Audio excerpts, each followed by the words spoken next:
going to play this little video. Who knows who this is?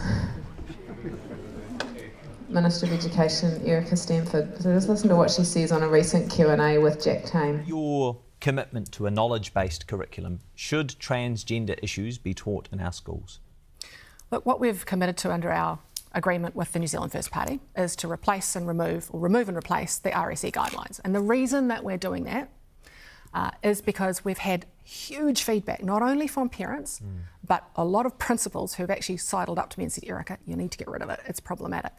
And the reasons for that are because of the age appropriateness of some of the material, and the fact that in those guidelines, it says things like, here's a way you can spread this right throughout the curriculum, which means that parents don't have the ability to say, actually, I think this is a responsibility for my family to teach, and I'm going to pull my child out of that lesson. Because they can take them out of health lessons, right? They absolutely can. But you're suggesting that they're taught through all sorts of spaces. The problem that we have with... So, in principle, though, back to my question, given your commitment to knowledge-based curriculum, in principle, do you think transgender issues should be taught in our schools? It's not up to me to decide what goes in the curriculum. I'm not an expert. What we will do is get experts in to decide what is in and at what age is appropriate to teach them.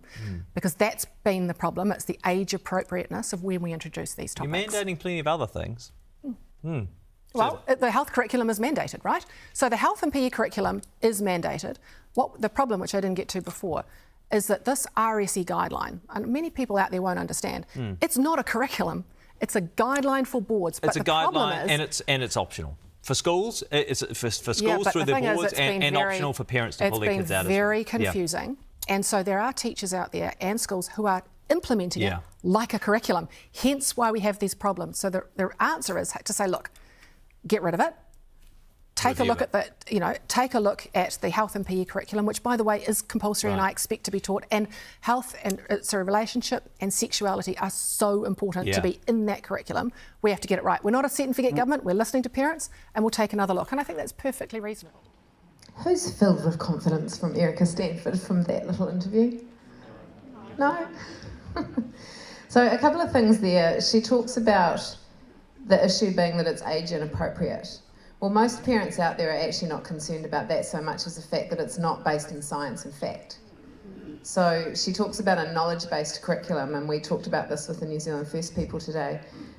Some of these ideologies are not knowledge-based, they're not fact. So it's not even about age inappropriate, although the sexual stuff is around that. She talks about the fact that this RSE thing is not a curriculum, and everyone's really confused because they think it's a curriculum, but it's not. So what we wanted to do, and I've talked with New Zealand First about it, is I've said, do you actually know what's in the curriculum? Like, you're talking about the RSE guidelines, and that's the big thing, but do you know what's actually being taught in class? Because that's where the parents are concerned, because number one, the schools aren't being very transparent about what it is, and number two, when they do see it, it's quite horrifying. So let's have that conversation. So we're going to step down into some of this content. So we've got the international technical guidance coming from the UN, then we've got the relationship and sexuality education guidelines. And she's right, it is also in these guidelines saying that they want this implemented throughout the curriculum, which is a massive cause of concern. And who watched the board speech that I did a year ago? Has anyone seen that? Because I raised that in there and I said, well, in theory, under the Education and Training Act 2020, Section 51, we have the ability by law to opt our child out of sex ed if we don't like what we're seeing. And then you say that you want it embedded throughout the curriculum. So in actual fact, you need to tell me where it is in the whole curriculum, and you need to give me an option to opt out if I don't like it. And they can't do it. I mean, they're under-resourced as it is. But that's really what they've done. So she does touch on that point there. So we're going to look at the navigating the journey as one of the examples. Now, we're going to hand out some little flyers. These are actually the parent guide, which has got a list of the topics that are covered. So if you've got children or grandchildren in these different year levels, please do have a look and decide for yourself if you think that the topics listed here are appropriate. So navigating the journey, who's heard of navigating the journey? A couple of you. So they were a bunch of resources that were created by family planning. So family planning is connected to Planned Parenthood, which is connected to the Bill and Melinda Gates Foundation. Family Planning is the organisation that's been working alongside nurses, or the agency that nurses and schools have been offering contraception to your children without your knowledge, taking girls off for abortions without knowledge for a lot of years. They also now are the organisation that are creating these training resources, by the way, around relationships and sexuality education. And it's from 5-year-olds all the way up to 14-year-olds. So when I was at school, and most of us were at school, we would have had the puberty talks at intermediate school, and then we have a bit more in health when we're in junior high school. So this is now embedding some sexual and gender ideology content in from 5 years old. Now, not everything in these resources is about that topic. Like there's it's about having friendships and about some good stuff as well.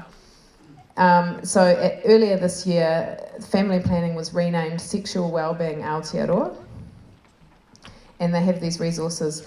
What we say to parents is, if you're concerned, and you should be going and asking your school exactly what is being taught in class around relationships and sexuality, and they'll want to just give you a bullet point list, which is similar to what's in these booklets.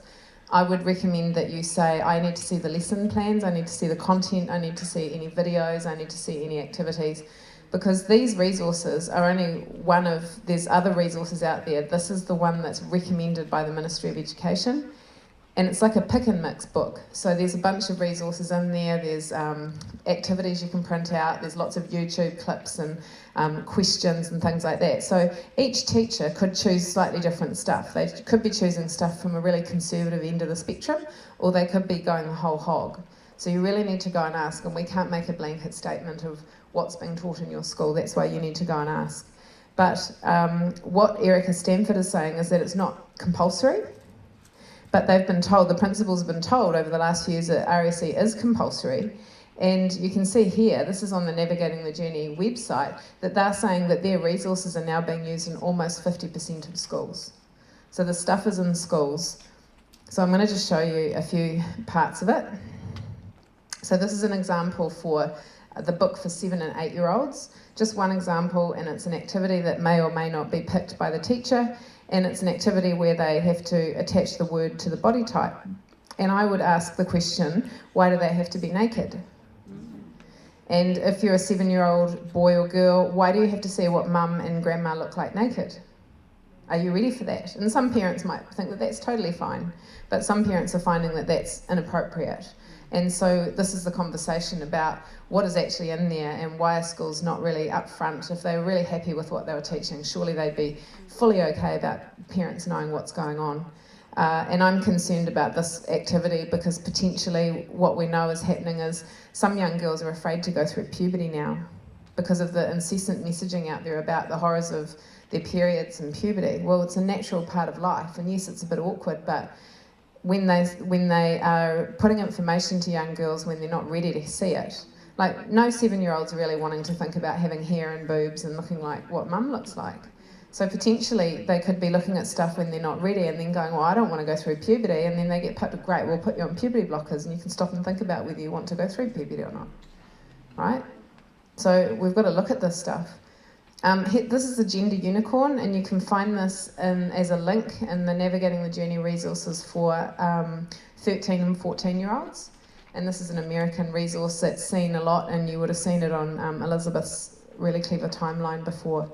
So this is where they're introducing this fluidity of gender identity, expression, the phrase sex assigned at birth. Who's heard of that? Yeah, that's really offensive, and we'll talk about it a bit more later. Who you're physically attracted to, who you're emotionally attracted to, and you can be anywhere on the spectrum. So this is the splitting. And when I counted the amount of times that gender was referred to in these resources, for 5 and 6-year-olds it was in there 24 times, 7 and 8-year-olds 40 times, 39 times, and then suddenly when they're 11 and 12 it's in there 95 times. The word gender is referred to, and then for 13-year-olds over 100 times. So if you think about that in terms of what Elizabeth was showing you with this hyper-focus, we have a bit of a problem here. So this is in the resource for Year 10s, which is your 14-year-olds, and this is one activity. and it's all about diversity terms and definitions. So again, when you refer it back to that mental health and Haura book, where they're introducing new terms, here they're doing it again in a different resource, and they're you've got to mix and match and understand what the definition of these new words are. And they're talking about heteronormativity. They're really trying to switch off the idea that heterosexual is normal and that it's what the majority of people are. So they start bringing in terms that we hadn't heard of before, like pansexual, homophobia, and what's transphobia. This one may be a bit small for you to read. I'm going to read some of it out, but this is an activity, and remembering this book is for 14-year-olds, so we're still 2 years off the legal age for sex, and this government-funded and promoted resource has an activity called Alternatives to Intercourse, which includes showering together, touching your partner's body, touching your partner's genitals, touching the breast or nipple, rubbing bodies together, masturbating in front of each other, online sex, licking, and anything else that gives both people pleasure. That's what they're promoting, that's in the book that they're promoting for 14-year-olds to be learning in class. It's really tough to stand here and talk about this, but we need to know, and if you're looking at this stuff, you're hearing that this stuff around, promoting masturbation in the school curriculum is happening overseas. Well, this is showing that it's happening here too. And there are videos in the suite that I'm about to show you. I'm not going to show you that video, but that actually is showing that this is in the material that they're promoting for our children. So this is Rachel. She's an amazing mum down in Invercargill, and she's part of our Let Kids Be Kids network. And we're just going to share a little bit about her experience of what she came up through in her son's class. I have basically been fighting hard alongside other parents for our children to not be challenged with this gender ideology through their schooling. And this ranges throughout primary right through to secondary schools. I have children across both school ages. So it's been ongoing and we're not giving up. It came in full force to my attention, like before I even knew it. I didn't know it was so integrated into the school until my children were actually in the curriculum. And I feel like it came into full force to my face this year once I had children in year 10. And then my kids came to me with this gender ideology that they were being taught in school. And I was like, wow, here we go. Tell me what happened with school then. So if your children were the first ones to tell you about it, that then makes me think that they didn't consult with you before your children were coming across this content in class. Was there a consultation round? No, there wasn't, not this year. So I knew that REC was coming up in the curriculum. Before I knew it, they were in the curriculum. Our kids, they don't text us from school unless they want something. They messaged about school this time, and I was like, oh, well. He said, we're in class, right? And they're trying to make me put my name on a line of where I identify, whether I'm a boy or a girl. And they're also talking about whether I might be gay or not. And I was like, wait, what? Okay. Like, interesting. So they're talking about sexual orientation, gender identity. I had asked whether this was going to be in the curriculum, to which they didn't answer. And so I asked to see principal that day, and he was very deflective. He kept asking if it was my child that had a problem with the curriculum and not the fact that it's the actual curriculum I have a problem with. The ministry's guidelines is that they need to consult every 2 years, but there seems to have been a massive shift into the change in the topic this year. And where schools are midway through that 2 years, they think that they don't need to consult, which by the guidelines, I guess they're correct. But common sense would say that if the content has changed since the previous consultation, that the right thing to do would be to reconsult with the parents, right?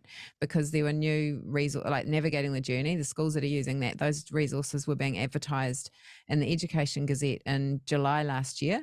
So they're new into schools this year, which means if you've got schools using them for the first time and they're not consulting, they're using stuff that previous consultation round, it's a different conversation. They weren't using them then. Yeah, so they finally did send us that handbook, Navigating the Journey from Family Planning. And yeah, I found that quite disturbing, to be fair. Just that outlined for me how young this curriculum is starting from year 1 right through till secondary school. when I got my hands on the actual video for gender identity that was shown, that was my daughter who had asked her teacher for the link, and that's how she was able to pass that on to me. Man, he, him. Woman, she, her. Non-binary, they, them. Trans man, he, him. Trans woman, she, her. Gender queer, they, them, or any others. All right, it's time to cut the cake. Let's find out if our baby's going to be a boy or a girl.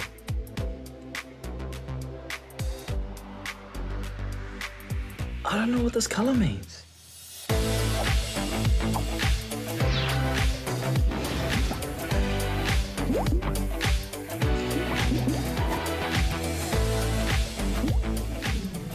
This might blow your mind, but sex and gender are two different things. I know, mind blown.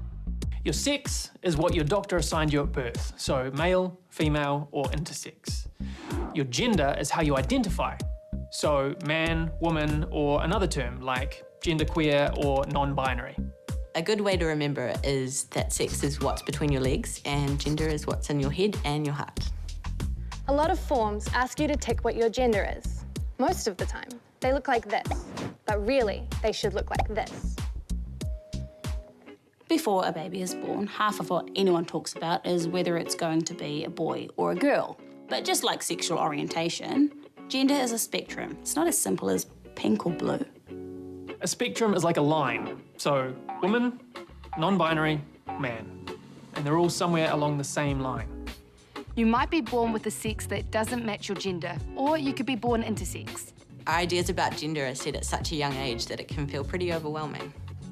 If you feel like you don't fully identify with the gender that you've been assigned, you can always reach out to places like Rainbow Youth, your GP, maybe even a school counsellor. Well, too right, because in this video, I couldn't believe what I was seeing. There were Shortland Street actors throughout the whole thing, promoting what this message is, and they were stating it all as fact, whereas in actual fact, this is a theory, it's a radical theory. Shocking, eh? I'm just going to invite Hayley up really quick because she's just been sharing a very small thing. Well, it's not a very small thing, but a very quick thing about this and how it's really happening. Thanks for putting me on the spot. And in the last few weeks, we've been getting a lot of feedback that teachers are lining kids up and telling them this is male, this is female, this is gay, this is straight, this is pansexual, and they're getting them to stand on the line of where they think they relate to. And they're saying things like pansexual is a kind person who looks at someone's heart and not anything else about them. And this is to 12, 13, 14-year-olds. So the biggest advice I can give you is that they need to hear from you before they hear from schools and, you know, getting it from them. If you're informing them, having an age-appropriate conversation, and they hear it at school, they can make their own decision. They can leave, you can tell them they can walk out and that they've got your support, but it's really important to hear it from parents before they get put on this line, which is just confusing them and, you know, putting them on the spot to make a choice that they're not comfortable with. So that's it. Thank you.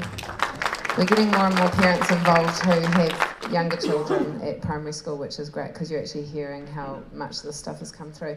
So there's a few things with this video, that gender identity video. So one is that the psychologist at the end, who's she referring the children to?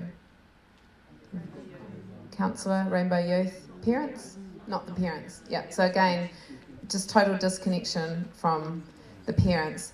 And one of the other things in there is, we saw that thing pop up again about your sex assigned at birth. Yeah, this is all this languaging change. Actually, and someone came and talked to me in the break, and this social engineering that's happening through these subtle language changes. It's deeply offensive to us, particularly us mums, to believe that the doctor assigned the child's sex at birth. It's another disconnection from the child from their mum. I carried 2 babies in my womb and I knew them before they were born. I had dreamt about them and I recognised them when they came out, and I'll tell you right now, the doctor didn't assign their sex. That was done at the moment of conception. You know, and we have to stop letting this language bleed into to tell our children lies. So it's very hard to get data on what people like us believe, because no one's asking, right? The media is only asking one narrative, schools only asking one narrative. So Family First, they did a poll, a Curia poll, and they polled 1,000 adults. And what they found on here is that they asked questions like, should gender choice and transition techniques be taught in primary school? And 76 people said no, and another 14% were unsure. So there's a massive majority of people that do not want this in school. So the question is, why are parents not being heard? And going back to what I discovered when I was on the school board, and I called it policies before people. These policies, this information is not fit for purpose, and yet we're not being asked, we're not being consulted on. And when, in Rachel's conversation, what really started it off was she found out from her son at school before she was told in class about what was coming, which is when the school is not consulting. And they are required by law to consult so that you can opt out. So when schools are doing their consultation, they're doing it as a tick box exercise. So now, it used to be that you'd go into a meeting in the evening and you'd hear about the sexy curriculum. That was what was happening sort of 5 or more years ago. Now they're doing it online, they're doing it via email. Most parents miss it. People don't see everything in their inbox. So they're not getting much feedback, and even when they are, it's not changing the curriculum, like with other things, maybe like the council, where it's just a tick box exercise. So very much about follow the money. If you're in education, or if you want to support some teachers that you know that are struggling with this because they know that they're not allowed to misgender children, or they have to use pronouns, or they just don't want to teach this stuff and they're stuck, the normal unions aren't going to be much help to them. But TPANS is a new union that's out. It's non-politically affiliated. It came out recently as a response to the same group of people, that the 4,000 odd teachers that were mandated, and realised that their unions were not actually going to support them. And if you want to become a member, you can get a bit of a discount if you mention that you've had it through us. So this is just giving another voice, like a non-politically aligned, because the other unions are politically aligned, neutral voice for teachers. And what we think that is important to do is, when parents are talking to people in their schools that are good people, we want them to stay there. So how can we help them? And this is one way that we can actually help them. So let's just move on to some other areas where we're seeing this gender ideology come through, and this is in councils. So this is just a little slideshow of a few images of the people in our network that have just been collected. It was actually back in February when they were rainbow washing all the libraries and all the council-funded places. And actually we're right in the middle of Pride Month at the moment, so it's all happening again. It just is this relentless, continual recruitment and branding of something that is being targeted. It actually gets targeted primarily at children and young people who may be on the spectrum, may be socially awkward, may not quite feel like they're fitting in, and sometimes also children that don't have strong male role models, so children that are more vulnerable than others. And then they show them all these bright fancy colours and say, if you come and join this cool group, we'll feed you and you'll be part of a really cool group and we'll make you feel welcome. So that's how they're doing this. Inside Out has books on how to create diversity groups and how to basically recruit your children. So it is just everywhere. Now, slight topic change. This is a mum who lives in South Auckland, and she homeschools her children because she doesn't like what's going on in school. So she has 2 young primary school children, and she usually takes them to the library about 3 times a week as part of their homeschooling education. And she was in the library not too long ago, and the kids were at the computer there doing an activity, and she noticed that the man sitting next to the children was watching porn on the library computer. So she pulled her kids away, and she went and approached the librarians to tell them, and then she came up against a whole lot of stuff, like they said, well, there's nothing we can do about it. He's known to us, he comes in every day, we've had complaints before, but there's nothing we can do. So the reason I share this story is because there is stuff that we can do at the grassroots level. She went home, she put a formal complaint in, but she also got some advice from a friend who's a lawyer. They looked at the Health and Safety Act around the requirements of the library to actually keep their customers safe. She also looked at the workplace policies, and she wrote a letter to all of the local schools to alert them that this man was coming into the library, because the schools bring school groups in, and so they're not there with their parents, the children. So she did a bunch of stuff. We did an interview with her, and people in the local area saw it, and other people contacted her and said, we know this man as well, we've already put complaints in. She also went to the police, and the police didn't want to know either. And then she got contacted by a man who used to be a policeman and who now works for the council, and he was able to help, and he went back and looked at the videos, and he was able to deal with it and move it up the hierarchy to get something sorted. So there isn't a lot of support out there for those of us who think that this stuff shouldn't happen in a space that should be safe for children. So we have to network and talk to each other about it and support one another, and know that when we get to the point in society when there's places that should be safe for children, such as changing rooms and libraries, they should be the safest places for children, and that your taxpayer and ratepayer dollar is going into. If we're finding that the policies are not fit for purpose, we should get to have a say about that. So get talking about that stuff. So these drag queens were around a few months ago, and this was the hoo-ha that happened up in Rotorua and around in Gisborne. And while the media was going off about it all, we were actually doing research in the background and analysing who these people were as far as running their business. What's the business, which is an R18 adult entertainment group, and we looked at the charities that they were involved in and things. But when I was looking at them, I found this little clip, which is recorded on The Breakfast Show with Manny McLean back in 2020. So listen to what they say.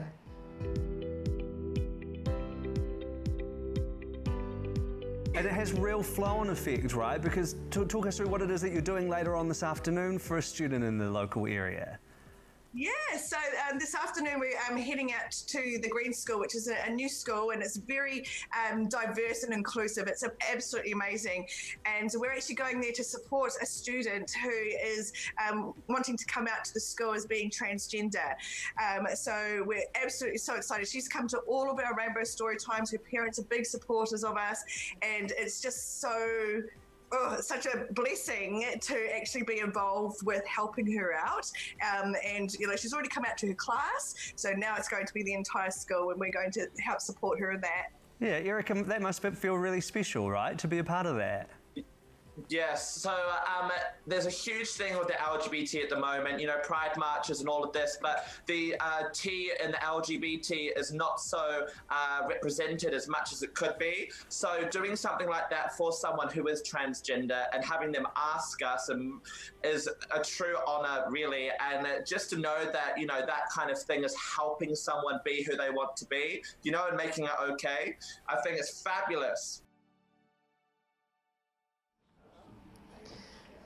So they tied themselves to the transgender movement back 4 years ago, which is kind of concerning because they're promoting themselves as being the ones that are out there being diverse and inclusive, and the ones that are they're in the library because they're showing children how to be kind to everybody. Now, she did a real hate, there is a woman there, by the way, in the black hair. She did a real hate campaign on us. So when we started travelling around the South Island, she jumped on all of the local Facebook community groups of all the places that we were going, because she saw our tour, and she started putting antagonising posts up, and she actually said that she was going to ring all the venues and cancel us. And she did. She did ring all the venues, and some of them did get cancelled, and they got rebooked. Trans activists showed up to one event a few days earlier to scare the event facility manager. Is she about kindness and inclusion? So partway through the tour that we were on, hers got cancelled, theirs got cancelled, which was great because they were going to do a nationwide tour around the libraries, and ours grew. So that's just the power of the people. But we can't get any airtime, we can't get any promotion, they get all the promotion. So that's just another aspect of how twisted everything has become. And then just the last story around councils that some of you might have been aware of with the Free Speech Union in the last week. So as we're building our regional networks around the country, Dave down in Blenheim, he just booked a private room in the local library facility so that we could have a little meet and greet for Let Kids Be Kids, so it wasn't a big meeting like this. And they rejected the booking based on the fact that we would probably breach their policy around inclusion. That was the basis. Because we were called Let Kids Be Kids. And so we took it to the Free Speech Union, and they did an amazing job. So they realised that they'd breached the Bill of Rights, and they in no way should be excluding us. And so, I haven't got my phone with it. So basically the Free Speech Union held them to 3 things and said, if you don't do these 3 things, we're going to take you to court because we've totally got you on this. And the first was that they were to give us a public apology by last Friday, which they did, and it's kind of a little wishy-washy. And the second was the Free Speech Union is going to go down and run a workshop with their staff to help them to understand what the policies mean, which is great. And I can't remember what the third one was, but basically they put 3 things in place for the council that they have to uphold, otherwise the Free Speech Union will take them to court. So it's great, because what it should do is create a precedent where groups like us should be allowed to go into ratepayer-funded public spaces and book a room, and no matter what their policies state, they should let us in. Meanwhile, you've got drag queens going into libraries. It's an insane inverted world, isn't it? So why are we not being heard? That's the question. And again, it comes to policies before people. These policies are not fit for purpose, and now we know they're not even coming from people in our own councils. They're coming from higher up, and it's everyone's in lockstep all around, and it's follow the money. So let's have a look at governing bodies, and the one that I'm looking at is Sport New Zealand. They are the governing body of all the sport bodies in New Zealand, so anything that they say goes and it filters on down. And it's that whole same thing of no one wanting to take responsibility. Last year, I was looking at the Sport New Zealand website, and they had this timeline of this 3-phase process they were going through to embed DEI, which is diversity, equity and inclusion, throughout Sport New Zealand. So they have this inclusivity hub, and if you go on their website, you can see, and they're talking about gender, they're talking about attraction, and my question is, where is it relevant in sport? You know, if I was a sport coach, I wouldn't really want to be seeing this in there. It's not really part of my gig and what I would be doing. And if I was a parent of a child, I'd be asking the same question. And when I was looking at it, knowing what they're trying to do to erase women, I came across this balanced female health section of the website, and I thought, great, you know, this is about women, yay. But not quite. There's a resource called Going with the Flow, Menstruation and Rainbow Inclusive Practices in the Outdoors. You can see it's got pictures of period products. And here's what it says. Menstruation is not just for girls and women. In this resource, we use the phrase people who menstruate. While many people who menstruate identify as a girl, woman or female, not everyone does. Some people who menstruate are trans men, non-binary or intersex. We also use non-gendered terms throughout this resource, such as folk or people. So in one fell swoop, Sport New Zealand is part of erasing women. You know, we know that if you've been following this stuff, you'll know the Midwifery Council's going through it too, and breastfeeding is now chest feeding. They're not even using the right biological terms now. And to see it in Sport New Zealand is truly horrifying. So we know that there's been an issue with transgender in sport, in like elite level sport, for a long time. But Sport New Zealand deals with community-based sport as well. So if you're involved in sport, I would go looking for where this is coming through. I know that in some of the codes, they're starting to go through their transgender policies and develop them. So you need to look out for that if you're involved in sport. And there's an organisation called Save Women's Sport with Ro Edge. She's on Reality Check Radio a bit, and she's amazing, outspoken about not erasing women from sport. Because women are being erased, and why is Sport New Zealand doing this? Why are there no safe spaces for women to be women anymore? And why are they being hijacked by men wanting to be women, but not actually appreciating actual women? It doesn't make sense at all. My take on it is that they've spent all this time demasculating men, and a lot of men now don't know how to stand up to this, because they say if they do, they get called misogynists and bigots and all those things. So, and then now they're erasing women, and the men aren't there to protect the women and the children. And when that happens in society, they get free slather to our children. It's like what I talked about before with the history. And I just want to pause and say thank you to all the men that have shown up tonight, because we need the men to be part of this conversation. So yeah, give your men a round of applause. We're asking the men now to stand up, to stand beside us. We know the women are at the front of this fight because we're the mama bears and we don't want our children to be harmed. And the men, for a while, a lot of men have been absent from this conversation, and we need you right now. And we invite groups to come and be on security and support us as we've travelled around, because Elizabeth and I are just two women travelling around the country. You can be quite vulnerable in this space, talking about this stuff that most people are afraid of. So we've invited Man Up, they're here tonight, and we've also used the Home Guard, because we don't know who else to trust anymore. So we reach out to the people in our community, and it feels amazing for us to be travelling around the country and being in spaces where there are men on sentry out there, ensuring that the space is safe for us. So I just want to give a shout out to the Man Up guys. And it's a good model going forward, because we have had problems in the past with some of our groups, and it's a good model to invite these people in to help us on security and to actually really empower the men to stand in their place of guardianship and protection of us. So yeah, it's been a really amazing part of this journey. Corporations. So I'm just going to scroll you through this. This is the Rainbow Tick organisations in New Zealand. And yeah, has anyone heard of the Rainbow Tick? Yeah. So have a look at these. So we categorise them by industry, and when you scroll through, I want you to think whether you could have a day in your life where these companies don't come into your day. It's all the infrastructure, it's your banks, it's your insurance, it's your telecommunications. Auckland Grammar and Hutt City kindergartens and some of the universities are Rainbow Tick.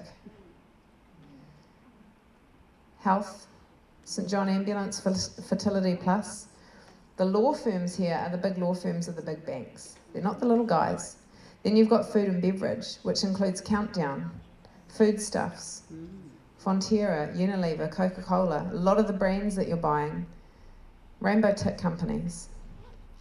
Animates is a big one. I'm in the Waikato area, and they do a lot of funding of the rainbow groups up there.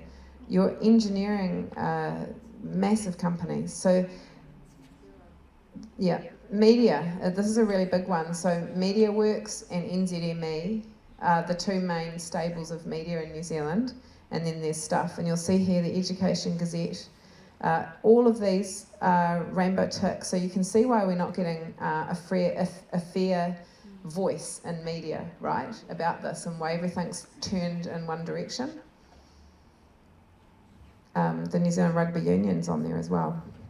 So there are some organisations that are not listed, such as Air New Zealand and Stuff, which is the other media house, but they are rainbow. They are rainbow when you look at them. They're just not on this list. So if you're a Rainbow Tick company, you pay money into the Rainbow Tick, and then you have to meet the Rainbow KPIs, or key performance indicators, which means you have to be embedding it into your policies, and you have to be putting your staff through training to enable your company to remain having that tick each year. So I get sent stuff all the time from people who are in workplaces who are seeing this stuff get embedded through, and they don't know what to do about it, because if they speak up, they might lose their job. And people can't afford to lose their job these days, right? We're in a bit of a recession right now. So adults are having to be rainbow washed as well because of policy, which is just crazy. So this is my little example. Case study. So Woolworths Countdown, they aim to raise $100,000 a year for Rainbow Youth, which is one of the charities we'll look at in a minute. Now, in my town, I live in a small town, and we have a Countdown, and I had noticed that the young people who are on the tills and packing the shelves and are usually out in the front line, they were starting to look a little androgynous. So the boys were starting to, I noticed that they were effeminate, and some of the girls were quite masculine. And I realised that actually, if they're a company who is implementing the Rainbow Tick, they'll have policies that they need to uphold.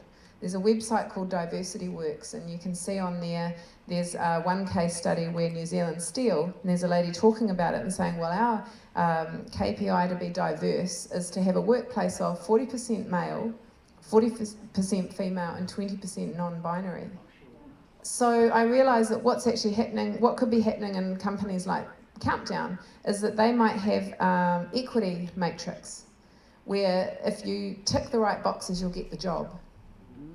So that isn't necessarily employing the right person for the job, it's employing someone that ticks the boxes. So it's actually creating social change if that's what they're doing, isn't it?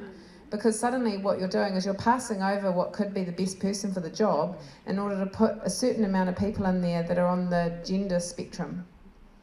And if you're doing that in workplaces where you have frontline staff that the public is seeing, you could perceive then that people that aren't awake to this like we are could say, when you're saying, well, why are all these rainbow charities, why is everything pride all year round? And they could say, well, yeah, I am seeing it in society. It does appear to be that a lot of people are that way now. And my question is that natural, or has that been created through social engineering and policy making? And potentially it's that. So I believe that that's how they're creating social change. And also, if you're a young person and you want to get a job, or you want to get a scholarship, or you want to get Employee of the Month, it might be that you tick that box and then you got more of a chance. And in fact, we were at a meeting in Auckland the other day, and one of the guys that was working in the venue where we were, he came and told us this. He said his son was looking at going to university, and just for laughs, he ticked transgender on the box, and suddenly he got told he could get scholarships, he'd get a job in Parliament, and all of these things. And I just went, you've just confirmed to me exactly what I think is going on here. They're using the shift in policy to create social change. So why is big business doing this? And it's policies before people. These policies are not reflective of what's really going on, and follow the money. So Bob McCroskey and Family First, they recently launched this website, wokeup.nz, and I'd recommend you go and have a look at it. What they've done is they've done a traffic light grading system on the wokeness of companies. So you can go and have a look at it and know for yourself whether you might want to boycott these companies, what's really behind them, how bad are their policies, how much are they pushing this trans narrative. So let's have a quick look at charities. There's this website that I came across where it lists just some of the key rainbow organisations in New Zealand. So these are charities, they're all exempt from tax, they all get taxpayer funding. If we really were in a situation where this was about a true marginalised, bullied minority of the population, does it require this many organisations to help them? There's someone here that you will know, and there will be some that you haven't heard of. What they've done here is they've broken it up by the gender spectrum, they've broken it up by geography, and then they've broken it up by ethnicity as well. So this relentless hyper-focusing and labelling. What it appears to me, the more that I look at these organisations, is they're a very slick, well-funded recruitment campaign, and they're targeting our children. It's still going. There's so many. There's over 20. There's 20 on this list. So I'm from the Waikato, and the Rainbow Hub Waikato is everywhere. It goes to all the community days every week. It's in a different town, running a club, and it runs things like a whole month of campaign activities where they have movies in the local library and all of that stuff. My list is finally finished. Isn't that insane? All funded by the government, yep. So I'm going to quickly look at some numbers, and I realise it might be a bit hard to see. So let's just look at two. So Rainbow Youth has 7 board members, including Chanel Lau. Who's heard of Chanel Lau? Most of you have heard of Chanel Lau. They have 24 staff members, and their mission is to create social change. Not to help people, to create social change. They're saying it, it's their words, and their values are about affirming. Encouraging, that's right. So having a quick look at their financials, and this is from a couple of years ago now, but in 2020, their income was just shy of $850,000. 2 years later, it was almost $2 million. And I've looked them up, and they don't really do a lot other than go out and recruit, and then when they've recruited children that need help, they then funnel them off onto other agencies to do the next bit. So these are some of their big funders, including New Plymouth City Council, which interestingly is where those drag queens are from. the Rural Foundation, the same people seem to show up, the same organisations seem to show up again and again that are funding this stuff. And remember, they're all exempt from income tax. So let's have a look at their last annual report. They received over $500,000 in 1 year from central government. They received almost $500,000 from organisational donations. 100K of that was from Countdown alone.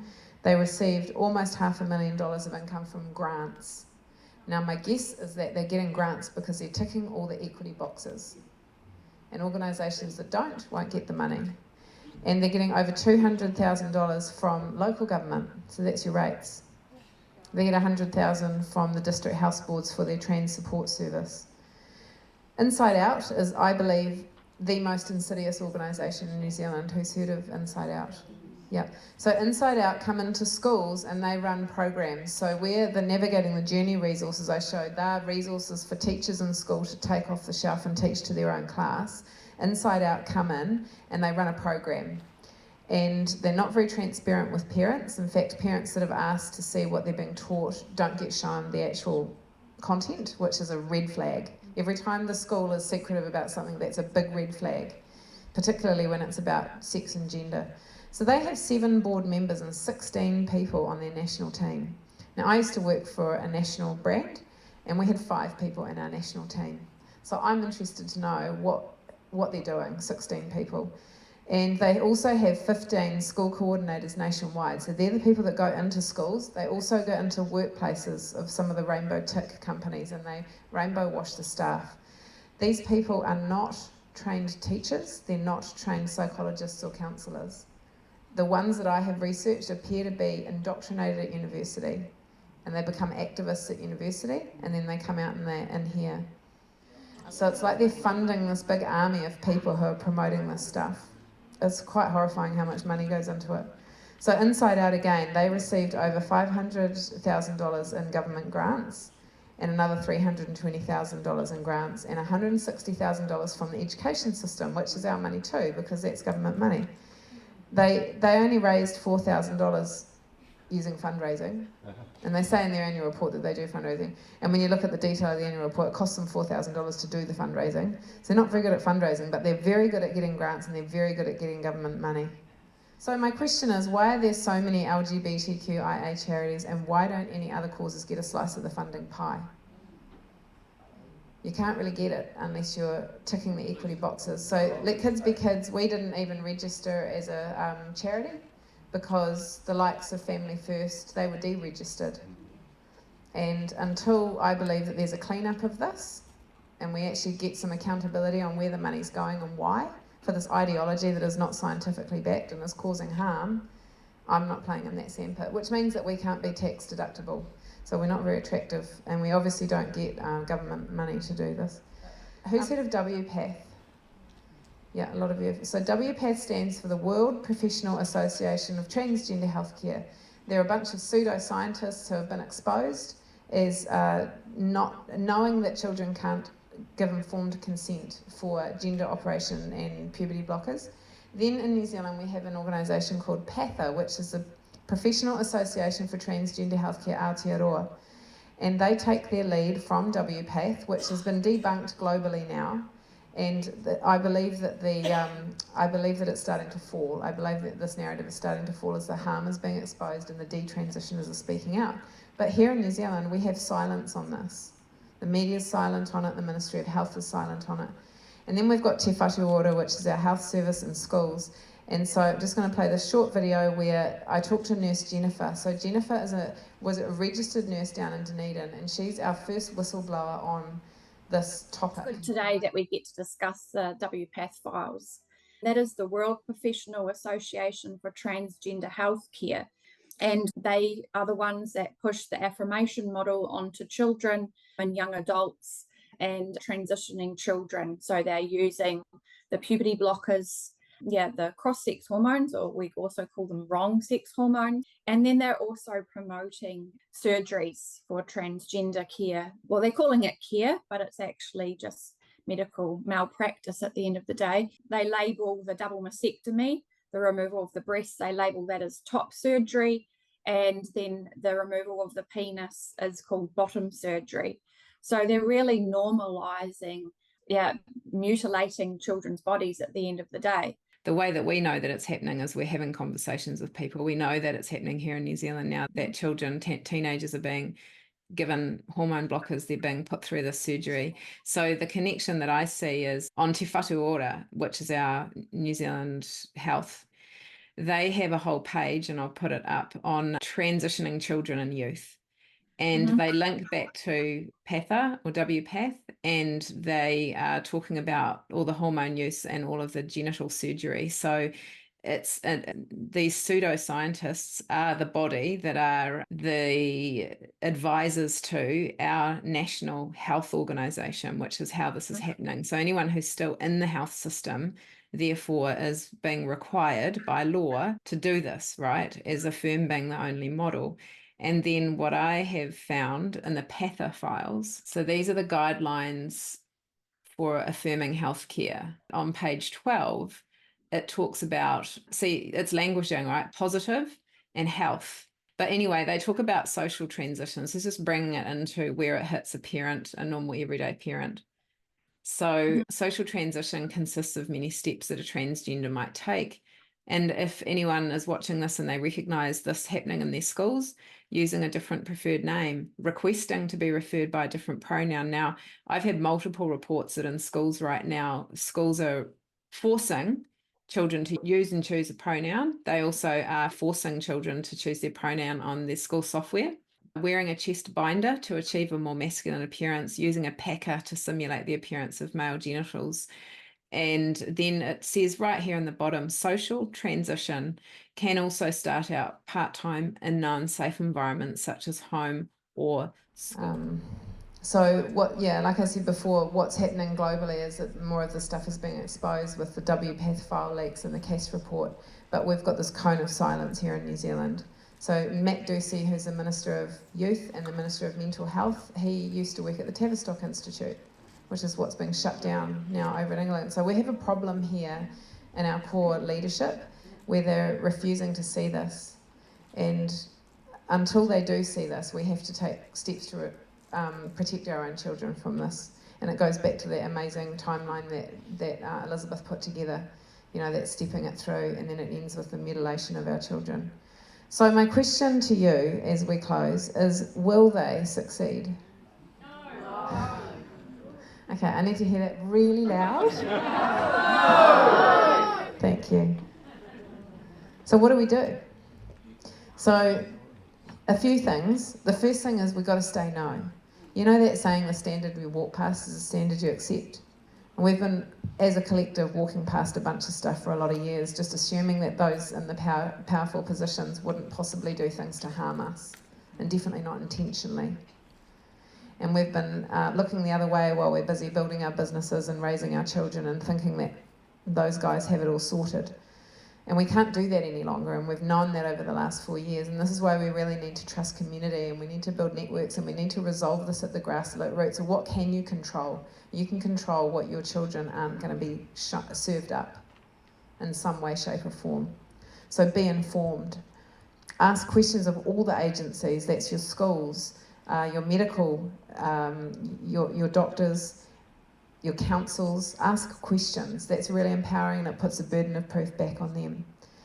And being informed also, thank you for coming, because coming here, I'm hoping that you go away a bit more informed and more motivated to go and share this information with others. So we've got extra flyers down the back, and these are all tools that we want to put into your hands so that you can be brave enough to share or just pass one of the cards over to someone and just to help them.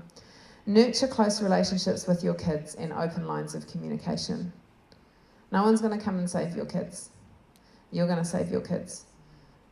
Open lines of communication, help them to understand what's going on in the world. Listen to them. Observe behaviour changes. This is a list I made based on what I saw happening in my home. Phone addiction. Red flag number 1. When your kids don't want you to see what's on their phone, it's because there's something not very good on your phone. And that's where predators can get in. That's where really objectionable material can get in. Secrecy. Minority groups, whatever they may be. Activism. Don't they just want to create little activists of our children these days? They don't care what it is, whether it's the rainbow or whether it's the environment or whether it's politics. I realise that it's all colour wars. Colour wars used to be ethnicity. Now it's also the environment, green, and the rainbow. It's all colour wars.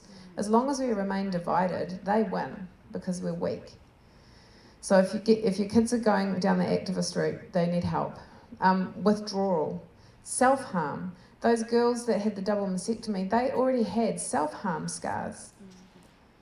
It was a medical crime in itself, but nobody should have been intervening and doing permanent changes to children who are clearly in distress. This is a distress marker, and self-harm is on the increase, and we hear stories of it more and more, as I'm sure that many of you do. And identity and physical changes, so often it's girls who go emo and they wear the big baggy clothes because they're not proud of their bodies. They don't want to turn into women. So help them. Create a supportive local network. And also, if you're someone who's been on this journey for a while in the freedom movement, or particularly around the gender stuff, please offer support to those around you. There are parents out there who don't have any advocates. They might have, their partner might not be on the same page, they might not have friends and grandparents who really understand what's going on, and they might want to go into school. So if they're going into school to speak, or if they want help with writing an email to the principal, if you can help them, please do. We can't be complacent about this anymore, and it's us that come up with the solutions. If you want to watch two things, these are two that I would recommend. The War on Children's American documentary that's come out. It really explains this whole agenda really quite well.